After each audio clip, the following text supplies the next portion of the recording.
This begins a letter to Mike Rinder. I call it Your Victim Speaks Up.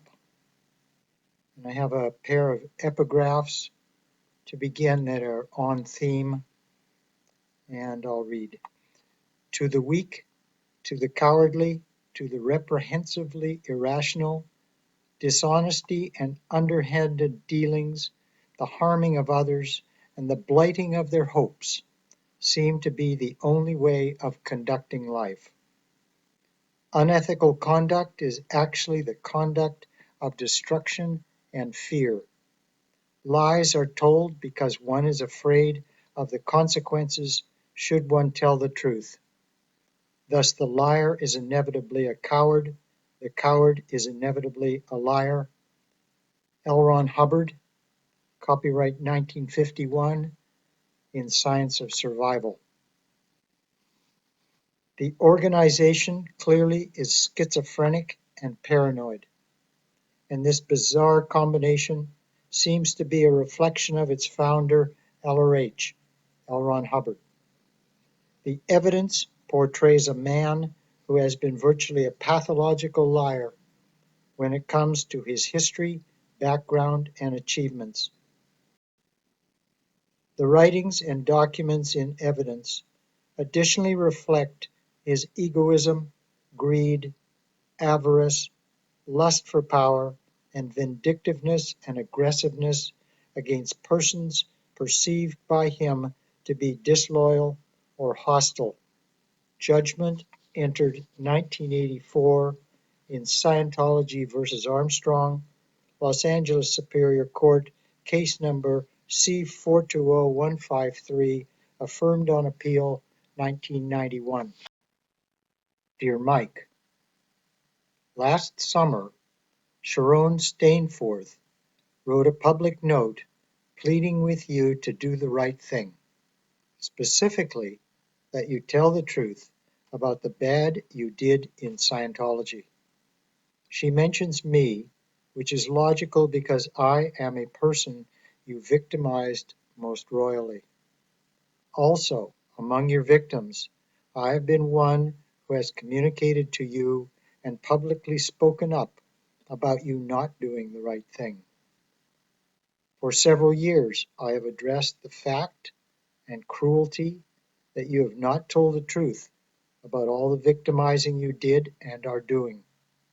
Stainforth initially made me think of writing something about all this, and I just read your blog article with the timely title, Truth Matters.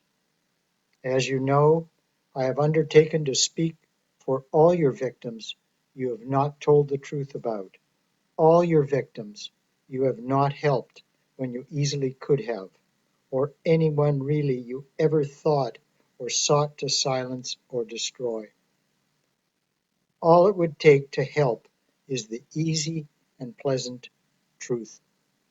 Stainforth also spoke up for all your victims and deserves your thanks as well as ours. I am writing both to do the same myself, on my own and on others' behalves, and to advocate that you do the same. Speak up for your victims. Sharon Stainforth wrote, quote, Mike Rinder has done a lot, but it's not enough. I have always said this, and I will not back down now. Jerry Armstrong comes to mind straight off the bat. My own father went to his grave never talking about what he did in Scientology, and I know it was bad. Please don't become my father, Mike Rinder.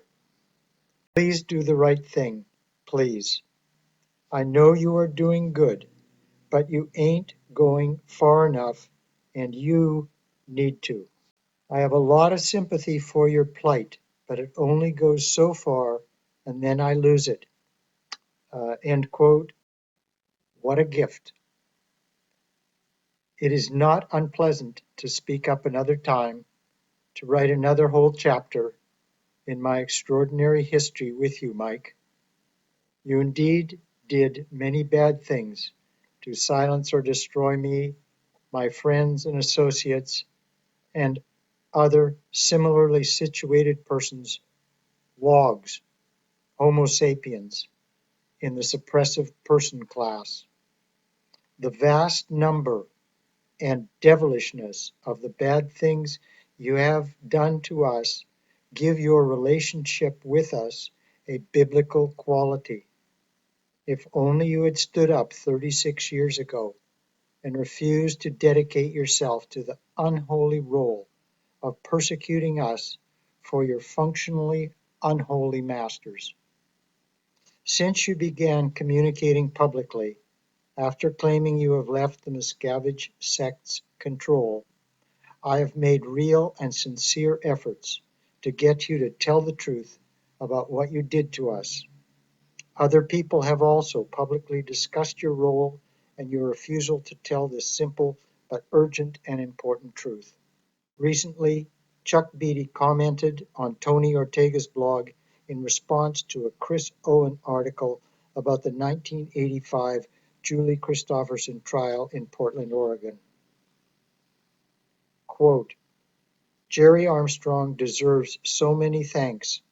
I wish Mike Rinder someday tells of the op he was part of with the luring of Jerry with the quote, loyal officers ploy.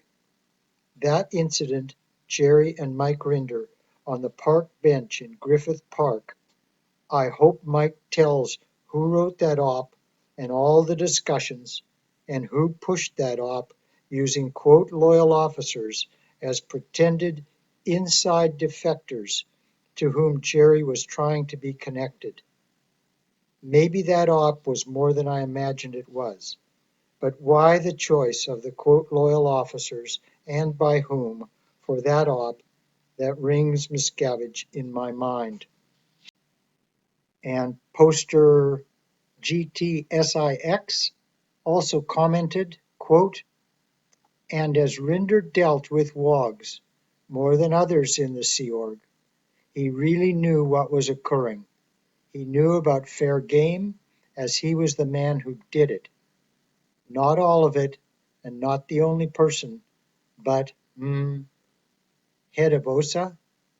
He fair-gamed Jerry Armstrong, and Spy lied to him way back in 1984, and he has never come clean about what he personally did or what he witnessed.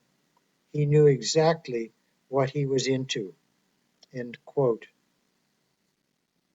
As I've also shown, you have not just failed to tell the truth, Mike, but you have in vital ways continued serving the Miscavige conspiracy's evil purposes towards us, the very persons you persecuted and made others persecute from your official Sea Org positions. You have never told the truth about why you do so. You've never told the truth, to me anyway, about what you believe or claim prevents you from telling the truth that I am asking you to tell, or what you believe or claim prevents you from helping your victims. Because you refuse to explain why you still serve the Scientology conspiracy's purposes against me and other similarly placed WOGs, I will attempt the necessary analysis. As you know, you have never corrected the black propaganda you disseminated and made others disseminate, and you have never spoken up to remedy injustices you perpetrated and made others perpetrate. You have made no effort to communicate adult to adult with me, but have treated me with contempt, just as you treated me when it was officially your job in Scientology to hate and silence or destroy me. I've written about these matters both publicly and to you directly.